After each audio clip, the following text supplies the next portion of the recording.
this particular question, we are dealing with the volume of a liquid in a container. We are given a formula which in itself is a function of V and H. And in this part, we are told that that liquid is leaking from the container. And at a certain time, the height of the liquid in the container is 1 meter. And then they are saying at this time, at what time? When H is equal 1. So at this particular time, the height of the liquid is decreasing at a rate of 0.03.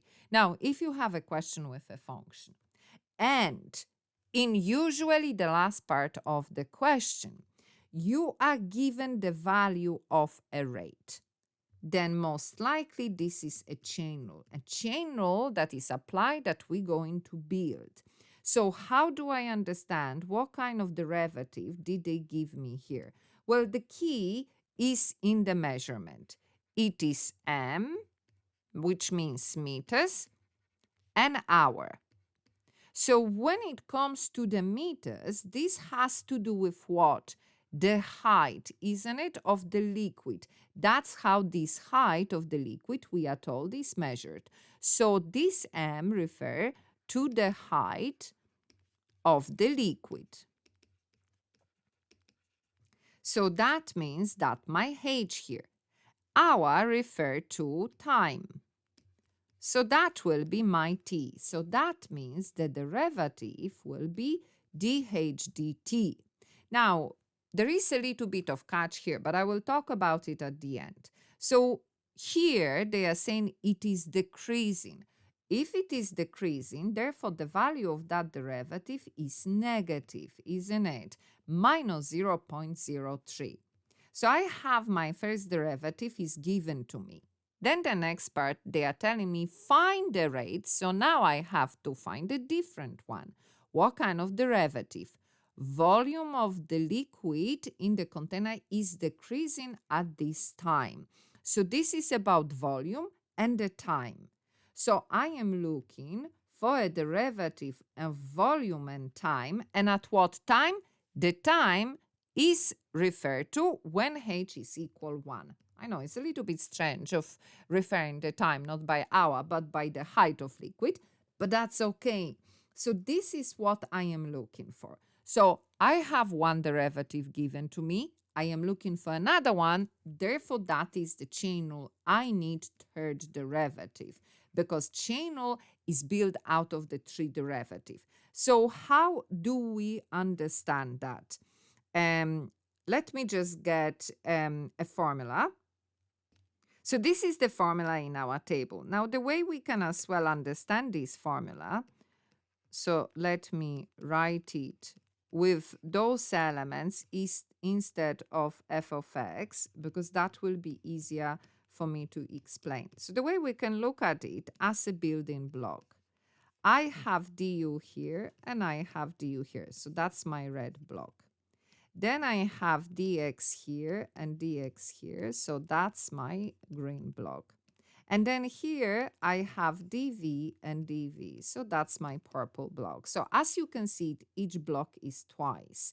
So you can see you have dh, then we have dt, then we have dv, and then we have dt. So that means obviously that the elements that is missing is dh and dv. How do we get the third element in this type of question? Few ways, but here is from the function they give me, I can create a derivative of this function. And therefore, that's my third missing element. Now, which 2 derivatives are going to be multiplying? So that is the third one I need to create. And I will do that in a moment. So which 2 are going to be multiplied? Which one will be equal? As you can see, those that have the opposite, isn't it?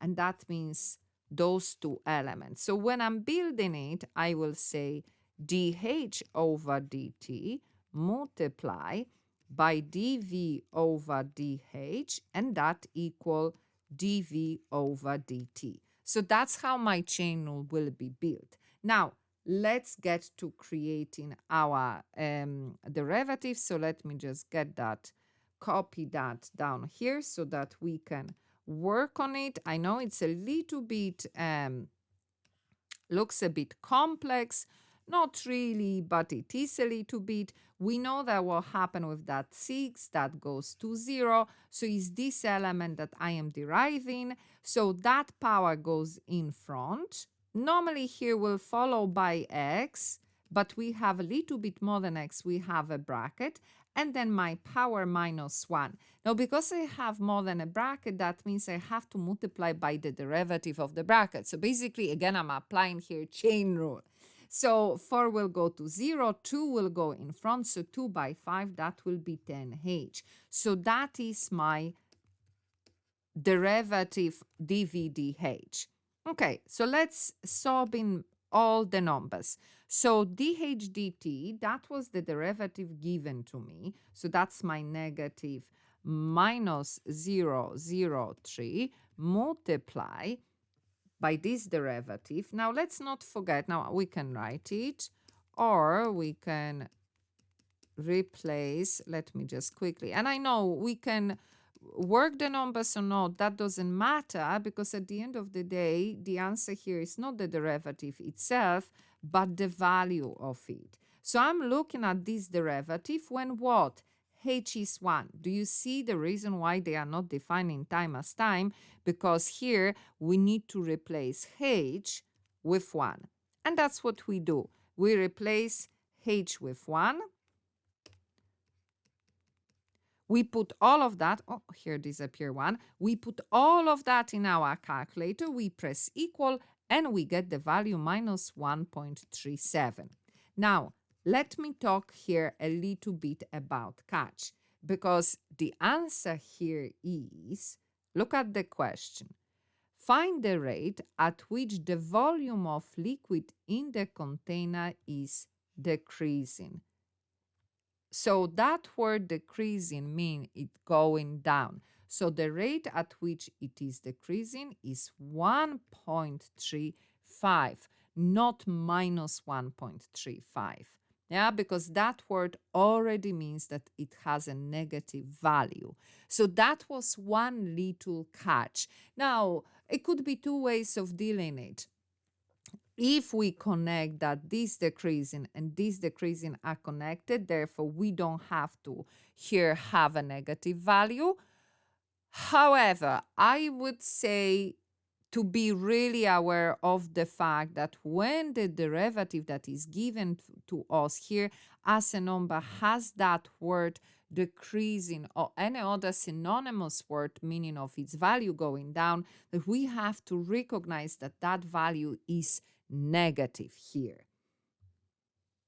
And like I'm saying, building that channel, very easy, approach it as a building block, and it does make it easier. And I said when I was explaining how do we get that third element, so either we get it from the function that they gave to us in the previous part of the question, or we go to the volume or area of a sphere, circle, cube, or square, right? So that's how, because those formulas in itself can be treated as a function because they contain only two letters.